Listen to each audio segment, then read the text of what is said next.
Duodan keyin yuzini silashning hukmi. Savol.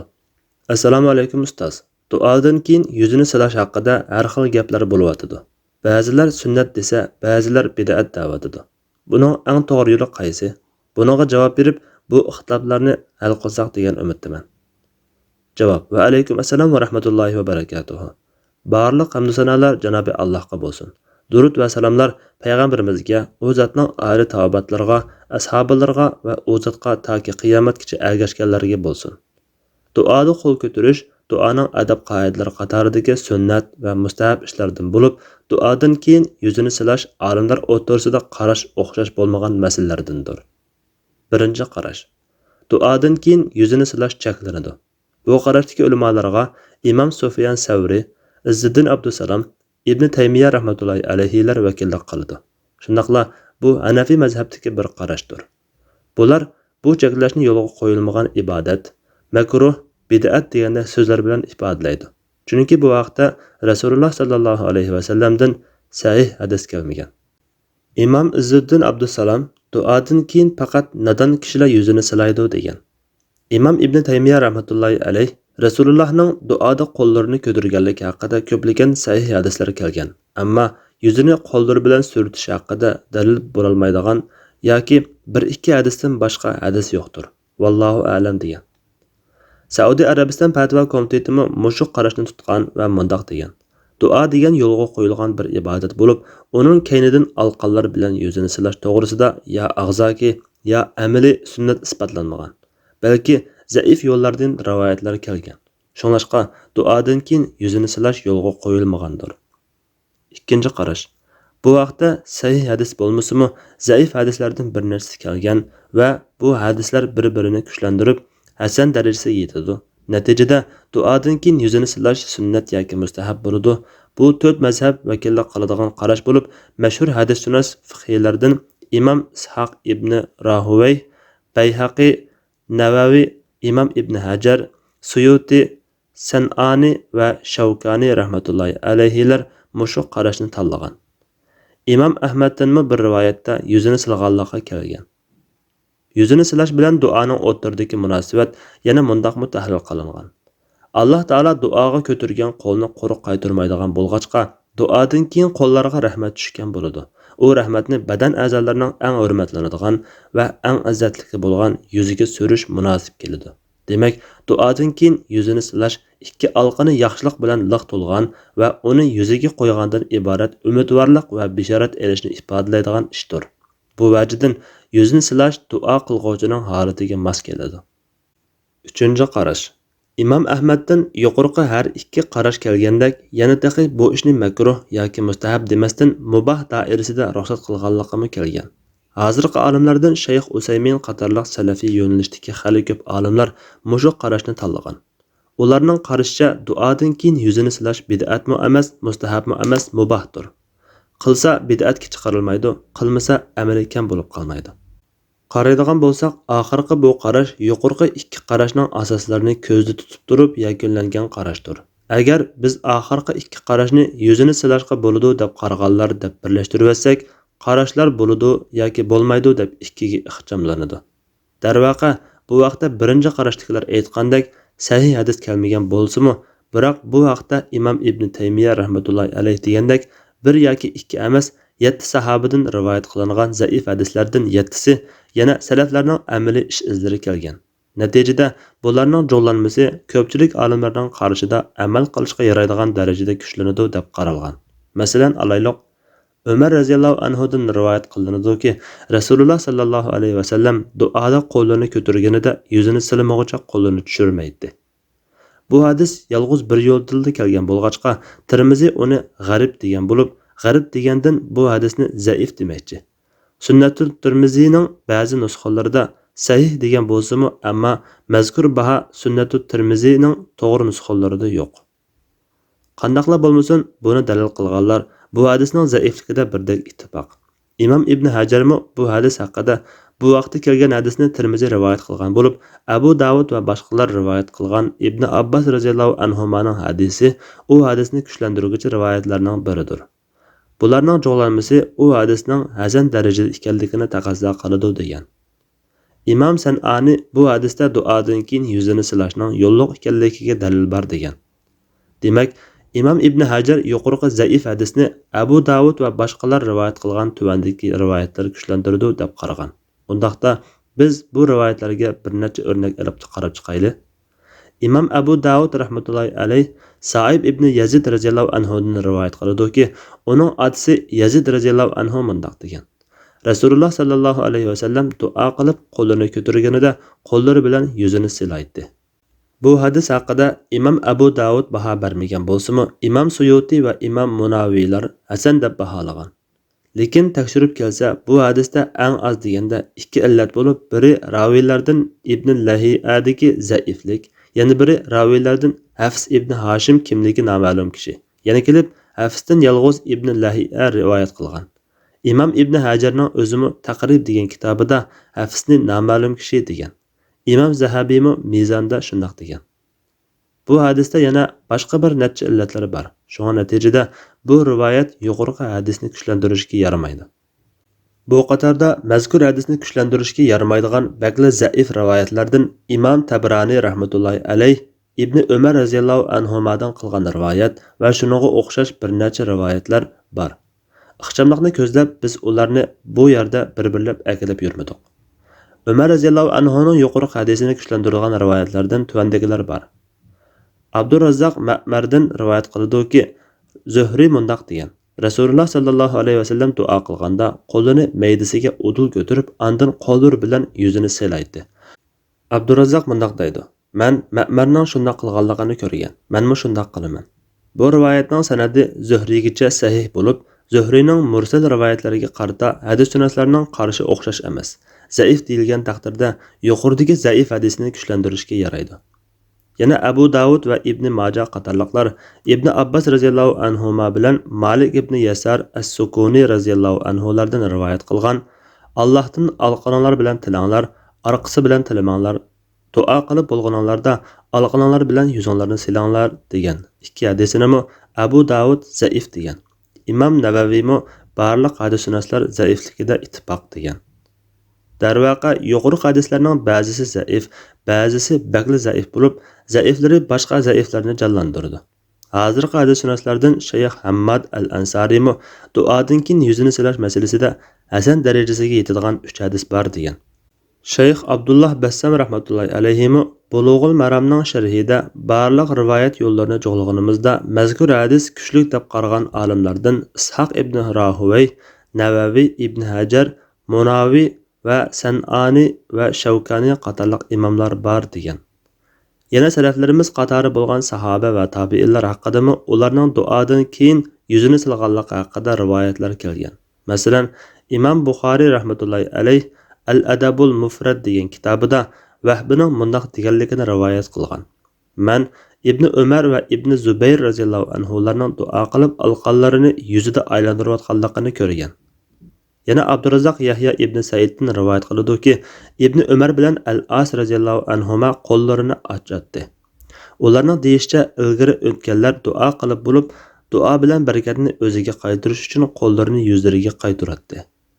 Bu rivoyatdagi ilgari o'tganlar degandan sahobalar va tabiinlar maqsad qilingan. Ishaq ibn Rahuvay rivoyat qiladi-ki, Mu'tamir ibn Sulaymon bizga mundaq so'zlab berdi. Men Yipakchi Abu Kabining qo'lini ko'tarib duo qilib bo'lgandan keyin yuzini silganligini ko'rib, kimning mushunda qilganligini ko'rgan eding deb so'rasam, u Hasan Basriyning dedi.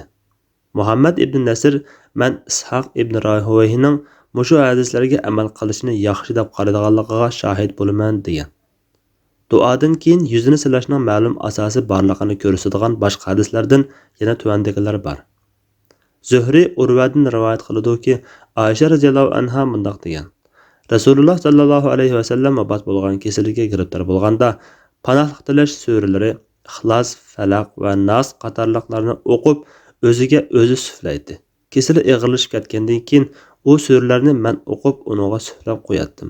Barakatli bo'lganligi uchun Rasululloh sallallohu alayhi vasallamning o'z qo'li bilan badanini silatib qo'yatdim.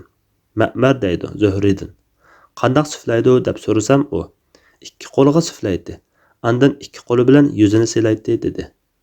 Yana Usama ibn Zayd radhiyallohu anhuma rivoyat qilib mundaq degan.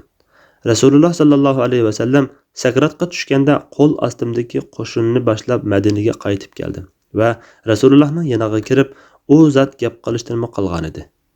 Qo'llarini ustimga qo'yib, ondan ko'targili turdi. Uning menga duo qilayotganligini tushundim.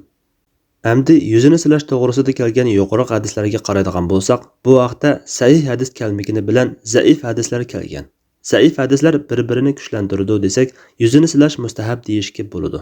Kuchlantirmaydi degan taqdirdami, ko'pchilik hadishunoslar zaif hadisni aqida va halol harom doirasida bo'lmagan, mushu qatordagi fazilatli ishlarda amal qilishga bo'ladi deb qaraydi. Bularning ichida ilgirkilardan Abdullah ibn Mubarak, Imom Ahmad, Abdurrahman ibn Mahdi qatorliqlarimi bor. Onundan boshqa sahoba va tabiin qatorliq salaflardan ba'zilarining duodan keyin yuzini silganligimi yuqorida bayon qilindi. Ahvol shundoq ekan, duodan keyin yuzini silash mustahab bo'lib, uni hargizmi bid'at degili bo'lmaydi. Imom Ishoq ibn Rahuvay, Navaviy, Bayhaqi, Ibn Hajar, Suyuti, Munavi, San'ani, Shavkani qatorliq xali ko'p hadishunoslarmi, G'azali qatorliq 4 mazhabga tava ko'pchilik faqihlarmi yüzünü silashni duoning adab qoidalaridan deb qaragan. Bu vaqtda kelgan hadisni bakli zaif deb qaragandimi, yüzünü silash eng aqalli taqdirda joiz bo'ladi. Imom Ahmaddan bir rivoyatda yuqorida bayon qilganimizdek mushu qarash kelgan. Imom Ibn Qayyim rahmatullohi alayhining naql qilishicha, Imom Ahmad rahmatullohi alayh duodan keyin yüzünü silashni joiz deb qolmay, namozda qunut duosidan keyinmi yüzünü silashni toatga tava ozg'ini ish deb joiz deb qaragan. Bu vaqtda zaif hadislar bilan billa salaflarning ish izlari bo'lg'achqa, hozirgi salafiy yo'nalishdagi ulamolarning ko'pchiligimi garchi shaxsiy qanoati yuzini silmaslik bo'lsa-mu, bu ishni bid'at deyishga petinolmay joiz degan qarash bilan mustahab degan qarashni tutgan. Shayx bin Baz rahmatullohi alayh aniq qilib mundoq degan: duodan keyin yuzini silash bid'at emas, lekin silamagan afzal. Chunki bu vaqtda zaif hadislar kelgan va bir guruh olimlar uni hasan darajasiga yetadi deb qaragan. U hadislar Imom Ibn Hajar rahmatullohi alayh Bulughul Maram oxirida va boshqa ulamolarimiz bayon qilgandek hasan li g'ayrihi bo'ladi. Natijada u hadislarni hasan darajasida deb qaraganlar silashni mustahab deb qaragan. Zaif deb qaraganlar mustahab emas deb qaragan. Sahih hadislarda duodan keyin yuzini silash kelmagan. Sahihayndagi yoki sahihaynning biridagi hamma biladigan hadislarda silash kelmagan. Duo qilish kelgan. Shunga silasa hech gap yo'q. Silmasa tahi yaxshi. Chunki duodan keyin silash haqidagi hadislar yuqorida deb o'tganimizdek zaifdir. Lekin silasa hech gap bo'lmaydi. U ayiblanmaydi, bid'atmi deyilmaydi. Shayx bin Baz rahmatullohi alayh yana tahi duodan keyin yuzini silashni bo'libmi, qunut duosidan keyin va nafllardan keyin silashning hukmi nima degan bir savolga qarata bergan bir fatvosida hukmi mustahabdir. Imom Ibn Hajar Bulughul Maramdagi zikr va duo bobi degan oxirgi bobda bu vaqtda jug'lansa hasan darajasiga yetadigan hadislar kelgan degan bo'lg'achqa mustahabdir. Alloh hammalarni muvaffaq qilsin deb javob bergan. Bu shayxning vafotidan 4-5 oy burunqi Hijriya 1419-yili 9-oyning 12-kuni bergan fatvosi bo'lib, shayx Hijriya 1420-yili 1-oyning 27-kuni payshanba vafot bo'lgan. Allah yatqan yerini jannatdan qilsin. Buningga asosan shayx bu masalada oxirgi hayotida mustahablikni tarjih qilgan deyishga bo'ladi. Shayx Usaymin rahmatullohi alayhi bu vaqtdagi 3 xil qarashni bayon qilgandan keyin mundaq xulosalagan. Mening qarashimcha duodan keyin yuzini silash sunnat emas, lekin silg'anlar ayblanmaydi, silmaganlarmi ayblanmaydi. Shayx Bakr Abu Zaydmi garchi o'zi yuqori hadislarni zaif deb qaragan bo'lsa-mu, xolisa namoz sirtida duo qilib bo'lib yuzini silasa bo'ladi.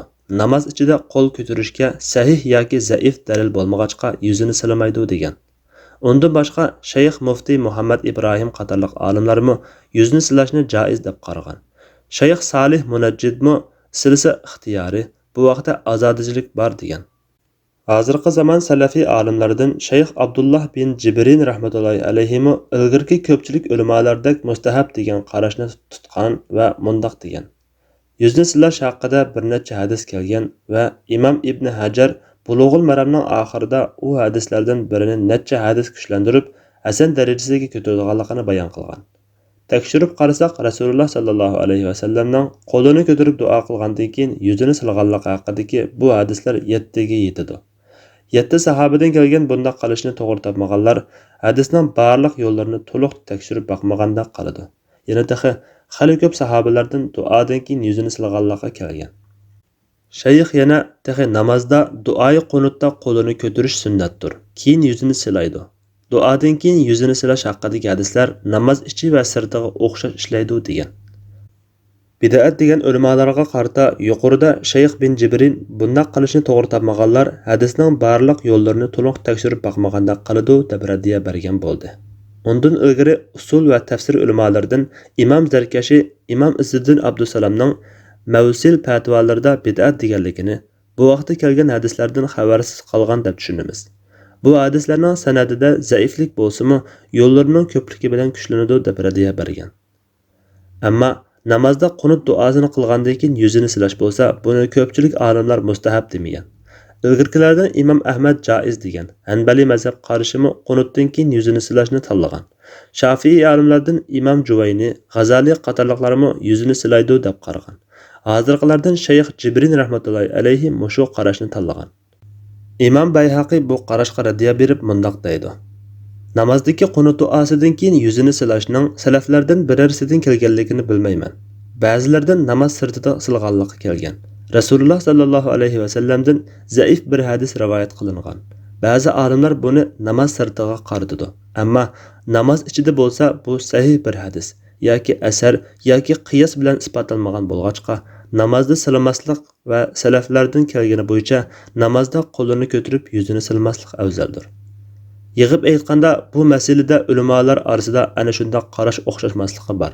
Yana kelib joiz va mustahab deganlarning hadis va salaf izlaridan asosi bor hamda burundan islom dunyosida omu xosning buningga amal qilib kelayotganligi al jahonga ma'lum turib, duodan keyin yuzini silganlarni bid'at ish qilding deb ayblashga asla bo'lmaydi.